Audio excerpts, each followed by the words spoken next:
All right, boys and girls, children of all ages. Let me show you where I'm at right now. Doors are off, seats are out, carpet's out. Pulled my Freedom tops off just so I can get them a little bit more light. Got this fancy light, thanks Jeff.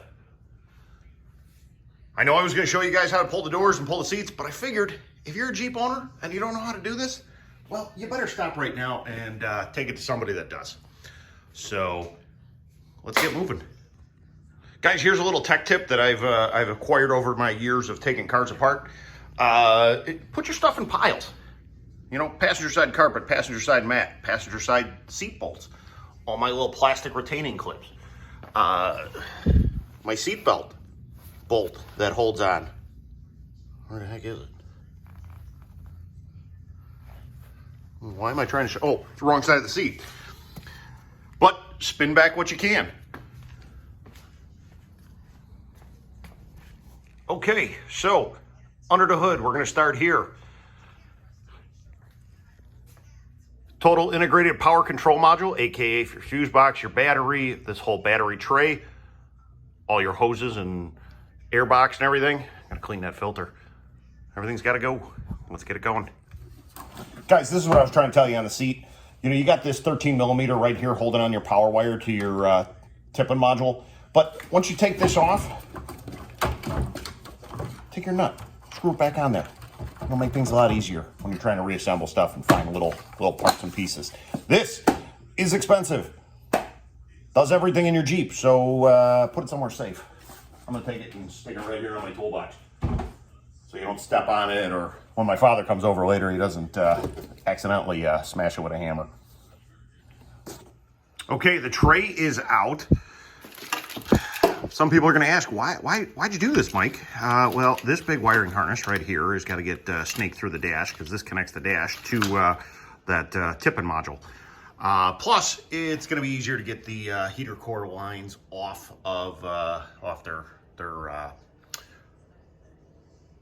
original heater core. If all this stuff's out of here, obviously you can barely see it. I got to pull the intake manifold anyway, so may just do it all at once. Our pile is growing, and I foresee a lot more in the near future. So we're gonna go ahead and get this harness pulled aside. There's some push pins. You just, where the heck is it? Grab one of these guys. Yeah, look, Anthony, it's snap-on. Grab one of these guys, pull them off, push the harness through the dash.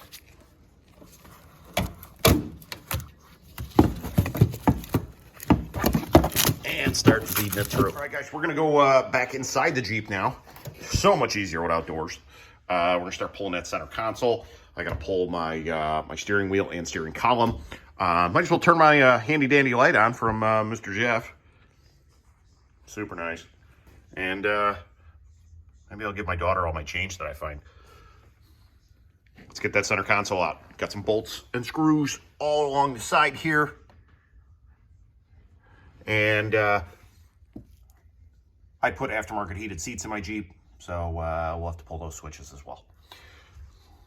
Let's get moving. Guys, your four-wheel drive selector switch. I screwed up the first time trying to pull this thing off, but put it in 4 high and just pull. It'll come off nice and easy. Don't mar it up like I marred mine up. All right, guys, so the other shifter, take a little pry tool, like this one here. Take it, stick it in between this and this, push that down. Got a little T20 there, which is pretty small, so don't lose it. Then after you pull that out, whole shifter will come right off. Okay, got your shifters removed. Pull your parking brake up, it'll make it easier to pull this thing out. You got 4 T30s all the way around, 2 on this side, 2 on the other side. So let's pull those. And I'll be honest with you, I don't remember if I got to pull these 4 screws. I may not. We'll figure it out here in a second. All right, guys. So back on this console, I did pull those T30s on the side there. I pulled all 4 T20s on each side. I don't know if I need to, but I did anyway. They could always go back in. So I've been wrestling with this thing quite a bit. Popping this off. Use a little hook tool right underneath here. Don't break 2 of the clips like I did. You could slide the whole console forward a little bit and pull that top piece off, you know, kind of wrestling it around the parking brake. I think next step is to go ahead and get this whole center section apart. It's got to come apart one way or the other, right? So let's get it going. Okay, guys, so if you don't know how to do this, this bottom panel has to pop off. There's two clips right up here. Take your little pry tool, slide it in between there, pop it out.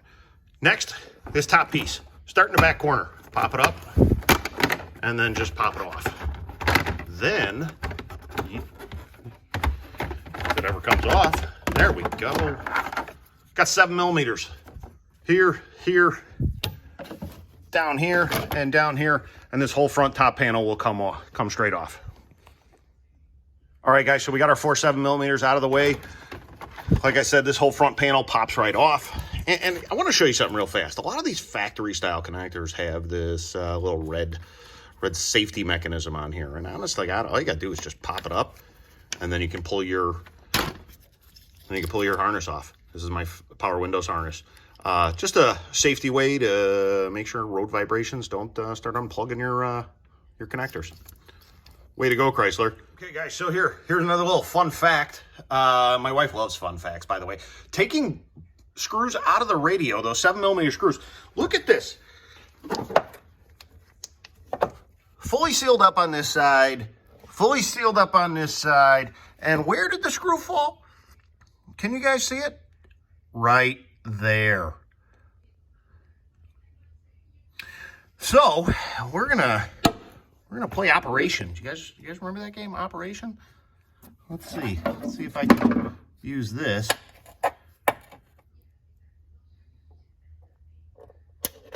Oh, there it is. And hey, Anthony, look, Matco Tools. All right, wrestling with my console. I won, finally. So, you know, the more I worked on this, the more it all came back to me. And realistically, the best thing I could tell you, pull those T20s on the side, pull your cup holders in the back, pull your center console, the interior part of your center console. And you guys can see all my junk. And then it makes it a heck of a lot easier to wrestle this console out. You know, taking these side pieces off of the dash made a difference. There's one screw that's kind of hiding down there underneath where the console goes. So kind of a bear to get to, but you can do it. I have faith in you. All right, guys, so here's where we're at right now. I pulled a couple other things. I pulled the glove box. There's a little piece of trim underneath the glove box I pulled. Both of those things are pretty easy stuff. I didn't think I needed to show you that. Finished pulling the radio, pulled all the stuff around the radio. Now I'm gonna work on the cluster. I'm gonna work on the steering column. Get that stuff out of the way. Okay, guys, so I'm gonna try and start pulling this steering column. And first things first, you got to go ahead and pop this piece, this trim piece off. There's two 10mm bolts here, and then I'm gonna pull the shroud. There's a couple screws. There's one up here, one over here, another one there, and this whole thing should just kind of come apart. And then we could fight with my remote start that I installed, the Infinity amplifier that's back there. And let's try and do this without destroying my clock spring, because I really don't want to buy another one. Okay, so all your screws are undone. Pull your tilt wheel down, and this guy just separates. These are T20s that are holding this thing together, and you can just kind of pull this out of the way.